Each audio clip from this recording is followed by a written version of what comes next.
Dan Illman, Matt Bernier, welcome to Breeders' Cup Focus. In this edition, we're going to take a look at the pre-entries for the Breeders' Cup Turf Sprint. Let's take a look at the top contenders, ranked in order of Daily Racing Form National Handicapper Mike Watchmaker's pre-entry morning line. We see last year's Breeders' Cup Turf Sprint winner Stormy Liberal as the tepid 7-2 favorite on Watchmaker's line. The hard-hitting New York-based Disco partner is at 4-1. Conquest Tsunami, who's really improved since being sort of turned into a turf sprinter this year, is at 6-1, and the lightly raced World of Trouble also at 6-1. There's also plenty of other hard-hitting names on this list. We see it as an overflow field with several also eligibles. But the story really begins with Stormy Liberal. Last year's winner at a gigantic price at 5-1. And this year, he really hasn't done anything wrong. I know he was beaten in the Daytona by Conquest Tsunami. That race probably a prep for Dubai where he ran really well. And the Jaipur, I thought he had a terrible trip coming back from Dubai. Since then, he has won by a nose, and a head. And those margins of victory are very misleading, Matt. Yeah, you want to talk about just the utmost confidence. I don't know that I can think of another rider that has had as much confidence in their mount as Drayden Van Dyke does in this horse. And I think the thing that's most striking about it is that it comes in these just chaotic turf dashes where he's just kind of hands and heels. He knows what he's got. He has the measure of whoever he's chasing down. And it doesn't matter if it's 5/8 at Del Mar, 6.5 down the hill. 5.5, he's 3 for 3 at the distance. I don't really have anything to knock about him, but again, I have to throw that caveat out there. With the turf sprint, I have no idea what I'm talking about. So I could easily get somebody beat. He has wonderful tactical speed. Early in his career, he showed a lot of gate speed. Now he can sit wherever Drayden wants him to be placed in the body of a race. Let's go back to the Eddie D on opening day of the Santa Anita meet. Conquest Tsunami's got a big lead here, and this is his distance and course. But on the outside is Stormy Liberal. Drayden's asking him left-handed right now because he has a tendency to drift inward, but he feels like he's got Conquest Tsunami measured, and it's just hands and heels. And it's sort of a carbon copy final 16th of a mile of his prior 2 wins. This horse is seeing dead red right now for trainer Peter Miller, and I guess the question is, how low do you go? Because I think this is a pretty competitive turf sprint. I wouldn't want to take this horse at 2-1, but at 7-2 as he is on Watchmaker's line, you could argue that's fair. And I think there's a scenario where he does go off in that 7-2 range, 3-1, just simply because of what you said. It feels like this is a pretty wide open race, a race where you can make cases for some interesting longer prices. And again, look, it's just one of those instances where you see that horse. He won by a head, but you look at the way that Van Dyke rode him. I mean, that was as comfortable a head victory as you're going to see. I think you have to view him as the favorite. Miller has turned around the fortunes of Conquest Tsunami since taking over his training from Mark Casse. 3 triple-digit Beyer speed figures this year, but it's interesting that his best races have come down the hill. Stormy Liberal took care of him last time out. Maybe Conquest Tsunami was using that race as a prep. Do you think this shorter distance helps Conquest Tsunami and that maybe he could just steal away, or is it actually a little sharp for him? Yeah, I think there's one of those. He might be a bit of a tweener. Is he like a 6 furlong, 6.5? Obviously, you made mention going down the hill, but I even wonder at 7/8 of a mile, is that where his speed?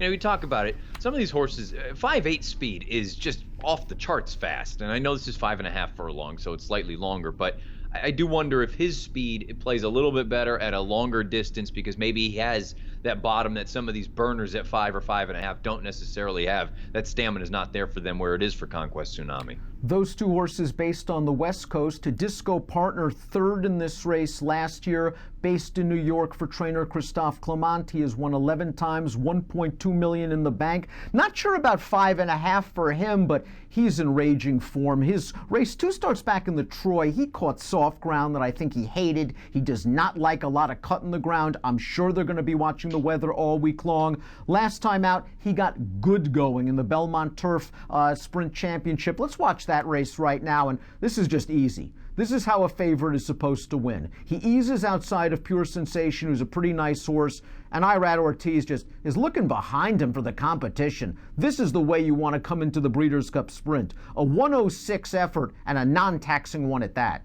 Yeah, I mean, look, he looks sensational winning this race. There's really nothing to knock about him. I am curious. I know he's run well outside of Belmont and outside of New York, but I feel like that's really where he's put his best foot forward. I don't want to say I'm totally against a horse like this. I mean, like you say, he was only defeated by a half length last year at Del Mar, but there's just a part of me that wonders, at too short a price, I don't know if I totally trust him as one of the favorites. I think he's a major player, no question about it, but he's the kind of horse that I don't know that I would put all my eggs into his basket. World of Trouble, 6-1 on Watchmaker's Line. If he runs in the Breeders' Cup Turf Sprint, it will be his first start against older horses. But this horse, his 2 turf races, have been sensational for Jason Service, who's winning at almost a 33% rate for this year. Here's World of Trouble's most recent race, the Allied Forces Stakes. It was a race, as you see by the 4-5 odds. He was supposed to win, but he won like a 4-5 shot should, with a 103 Buyer's speed figure. This horse has the speed to stay in close attendance to Conquest Tsunami, but I don't think he necessarily needs the lead to win. He was always a good horse on dirt, but perhaps he has found his calling as a turf sprinter. Yeah, this horse has never run a poor race in his lifetime. You go through, and I understand he finished 4th in the Woody Stevens, but that was with just a crazy pace signed on, and he paid the price a little bit. And then it feels like to me, whenever I see Cantharos, I immediately think turf sprint. It seems like that's what his progeny really excel at.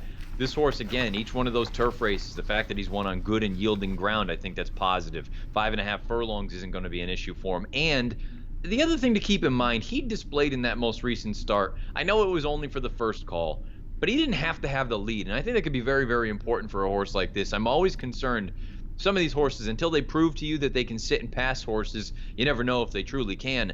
I think he put that to bed last time out in that Allied Forces. I thought it was an impressive effort. Service trains 3-year-old World of Trouble. He has 8-year-old Rainbow Air also pre-entered for this race. And to me, he's the most fascinating pre-entrant for the Breeders' Cup Turf Sprint, because towards the end of last year and in his one and only start at Gulfstream in 2018, it looked like he was going to be one of the bosses of this division. 2 triple-digit Beyer wins. The race at Gulfstream at 5 furlongs I thought was just a sensational close. And I was kind of surprised after that race when they said, well, it's breeding season, we're going to retire him. They changed their mind. They got 1 prep into him in the Turf Monster. I thought he ran a sneaky good race that day, and he might be a price play come Breeders' Cup time. And he is. He's another one that you look at it, the distance isn't a problem for him. He has some versatility. He can be a little bit closer than I think perhaps his recent races would suggest. And also, again, he has figures that are fast enough to win in a spot like this. He is. He's one of those interesting ones. We're coming off of a little bit of a layoff here. Jason Service, particularly with these turf sprinters, never throw him out or never discount his chances. Rainbow Air, I think, fits that very well. And like you say, he could be a very, very square price. Karo is one of the more popular turf sprinters in training. He was only beaten a length in last year's turf sprint at Del Mar, despite having some traffic trouble. He is in good form off his most recent win in the Woodford. And we talked about tweeners, some horses that might not be built for 5.5. Karo is built for 5.5. Certainly is. I will say I didn't love the way that he finished in that Woodford most recently. He hung on his left lead, never changed at any point. I think he's going to need to up his game in order to win a race like this. But again, he's 11-30 lifetime, 9 times second or third. The distance is going to be right in his wheelhouse. Hasn't run particularly well at Churchill just yet. He's 0 for 3, and he's only hit the board on 2 occasions. He ran 3rd in each of those. I think he's a nice horse. I think he makes sense in here. If you think you're going to get an inflated number, and there's another Cantharos son, I think there's a scenario where he could offer a little bit of value. Safe to say Peter Miller has a strong hand. He has Stormy Liberal, he has Conquest Tsunami, he has Richard's Boy, who was second in this race last year. Do you think Richard's Boy is getting a little sick and tired of looking at Stormy Liberal, though? Because it seems just about every time recently they faced each other, he can't beat that horse. And last time out, I think that Cal Flag was a little disappointing. Yeah, it was, and I understand it was. You have the built-in excuse that was not the goal. That was just sort of a means to an end to get to this race.